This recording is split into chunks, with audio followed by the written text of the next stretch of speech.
Para kang dumaraan sa butas ng karayom kapag naghahanap ng trabaho sa panahon ngayon. Nakakababa tuloy ng kumpiyansa sa sarili kapag puro rejection ang natatanggap mo. Kagaya ni John na 1 taon na raw sinusubukan maghanap ng trabaho. Nagtapos si John sa kursong secondary education noong 2023. Before po ako mag-graduate, naghahanap na po ako ng work para po just in case na after graduate po, agad may work na ako. Kahit nga raw hindi naaayon sa kursong tinapos ni John, ay sinusubukan niyang ma-applyan. Minsan naman po, tatawagan ako after the interview, wala na po. So, parang in that way po na bumababa yung self-esteem ko na syempre ginawa mo naman yung best mo tapos hindi ka tatawagan. Kinu-question ko yung sarili ko. First is, nakagraduate naman ako, ba't hindi ako kukunin? Itinuon muna ni John ang pansin sa content creation. Pero hindi pa rin daw siya tumigil magbakasakaling may mag-hire din sa kanya. Malaking tulong din daw kay John ang suporta ng kanyang pamilya habang wala pa siyang trabaho. Hindi po sila nagsasawa na pakainin ako knowing na natapos na po ako at kailangan ko na mag-provide para sa sarili ko. Payo ng eksperto, huwag hayaang maapektuhan ng rejection sa trabaho ang perception natin sa sarili. After siguro ma-frustrate, no, ano bang pwedeng gawin? Marami ng mga free courses na pwedeng makatulong para umangat tayo compared sa other applicants. Don't let the rejection or the job search define who you are. Kasi maraming factors kung bakit hindi natin nakukuha yung trabaho. Totoong-totoo naman ang sinabi ni Doc Rhea. Kaya lang parang ang daling sabihin, pero mahirap gawin na hindi tayo magpa-apekto. Pero totoo yun eh. You shouldn't let it define you. Kasi hindi yun ang buong pagkatao mo.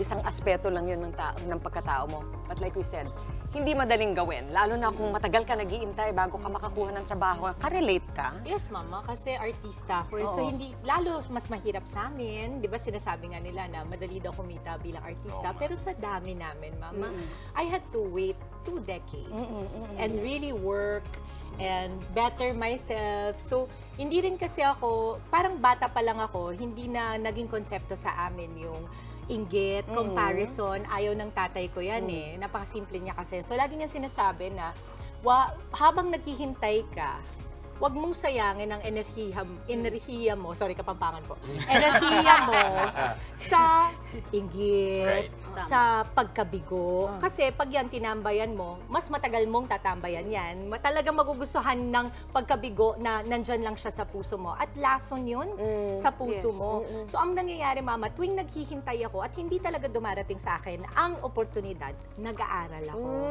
So, at saka yung inaaral ko, hindi lang yung feeling kong kaya ko. Ang inaaral ko yung hindi ko alam. Kunwari, nung pandemya, nag-enroll ako sa PETA. Hindi naman ako theater actress. Pero kasi, dagdag yun sa kaalaman ko na maaaring hindi ko pa kailangan ngayon, pero darating ang panahon, pag time ko na, magagamit ko yun. Correct. Maganda. So, laging nagdadasal lang ako kasi mahirap talaga yan. Hindi yan madali. Lalo kapag gigil na gigil ka at alam mong mahusay ka. Yun yun. Na feeling mo hindi alam ng iba. Yun yung sa sarili mo, kung minsan may pressure din galing sa iba. Oh, like in my case, nung college, totoo lang, bago pa ako gumraduate, meron na akong job offer. Ibig sabihin, nakapag-apply ako, natanggap naman ako, parang may 2 akong job offer noon. Pero kasi nanggagaling din yun sa pressure, kasi nakikita mo, sa eskwelahan mo kasi na pinanggalingan ko, nakita mo lahat sila, mga achievers din eh. Sa Universidad ng Pilipinas, sa lahat sila, meron na rin mga trabaho bago pa ang graduation day namin. So parang andun din yun na, teka, kailangan ko maghanap na lang trabaho. Kahit minsan ikaw gusto mo rin naman magpahinga pa. Pero ang sa totoo lang, kapag nagja-job interview, isa sa mga naalala ko dati, meron kang point of insecurity pag nakita mo yung requirements ng trabaho. Lalo kung fresh grad ka, makita mo, fresh grad ako, ang hinahanap nila may experience. Paano ko, lahat ng pupuntahan kong trabaho, kailangan ng experience. Pero you know what? Kailangan mo lang subukan. Send ka lang ng resume kung kailangan mo magpadala. Whether or not tatanggapin nila, tatawagan ka nila, i-message ka nila, it's up to them. At least sinubukan mo. Keep trying. Catch 22, ano? Catch 22. Pero alam nyo, tulad nga sinabi ni Jess, no, kung wala ka man experience, pero tingin ko pag nakita nila sa interview na, wow, kakaiba to, stand out, matalino, pwede to. Pero I think ang mahirap din sa isa mommy is yun nga, when you keep getting rejected, nawawala ka ng kumpiyansa sa sarili. Pero wag tayong mawalan ng yung parang kumpiyansa sa sarili. Kasi minsan, ibig lang sabihin nun, hindi ikaw yung hinahanap nila. And don't take that personally. And yun nga, tulad ng sinabi ni Mama Dims kanina, use that time to better yourself. Para naman, di ba, hindi sayang yung oras mo while you're in your season of waiting. Tama. Sabi nga nila, parang it takes something like a decade or something, di ba, to create an overnight success. Kasi parang nakikita natin yung mga successful people na parang, wow, biglang sumikat sila or whatever. Pero hindi natin nakita yung pinagdadaanan nila, yung training nila, yung hirap nila, di ba? In fact, yun din siguro yung magandang warning kasi sa social media, nandun na yung mga successes nyo. Yan ang nakikita nyo. Hindi nyo nakikita yung mga pagkabigo na dinaanan ng tao. Kaya kung ikukumpara mo yung sarili mo, yung pagkabigo mo dun sa mga tagumpay ng iba na nakikita sa social media, hindi nakakatulong. Kaya siguro sa mga panahon na ito, medyo iwas muna. Gawin nyo yung mga bagay na alam nyong makakabuti sa inyo.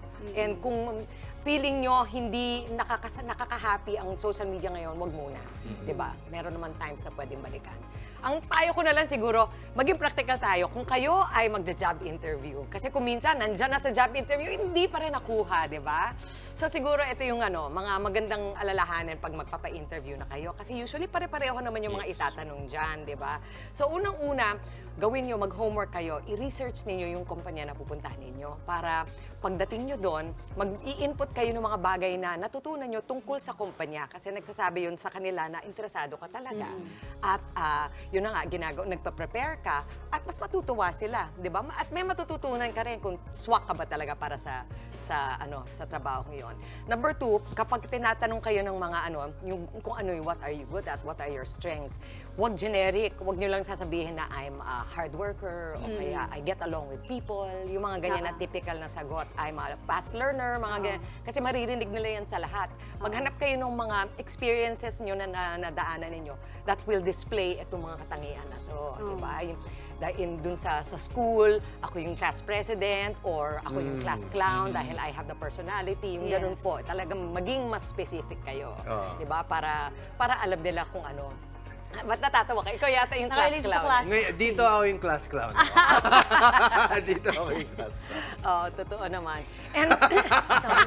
May gusto pa akong sabihin, Mami, pero hindi na lang. Pipigilan Ayoko Sabihin na mo lang na lang. mag-talk. Kasi dun sa klase, ako yung sergeant at arms. Ayun! Ikaw yung police. Nandun yung police. And ano pa, Mami? And the third is, I think everything that we said all together. Sometimes, it's not because of you, but because of what the job is looking for. You are not the right person for the job. Hindi you're not the right person, period.